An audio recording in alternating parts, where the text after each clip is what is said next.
互聯網最神奇嘅地方就係可以令你隨時隨地同台灣男藝人做朋友，仲可以一齊參與幾千蚊嘅慈善大項目。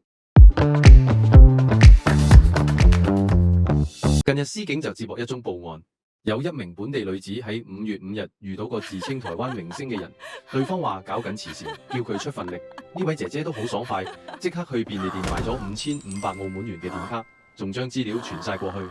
最精彩嘅係後續，個明星話好感激，決定送份價值5000蚊嘅禮物回禮。不過呢，就要姐姐先俾一筆手續費，即係我要先俾錢你做善事，你送禮物俾我，我又再要俾錢俾你。呢種新世代嘅套路，直接將姐姐炸到無力支付。姐姐最後懷疑自己受騙，喺5月10日報警求助，案件依家由警方調查緊。橫睇豎睇，呢5500蚊唯一幫到嘅慈善對象，應該就係個騙徒本身。我係 Mr. Miao，大明星如果真係缺個幾千蚊手續費，我建議佢直接開個直播帶貨，唔好為難我哋本地市民。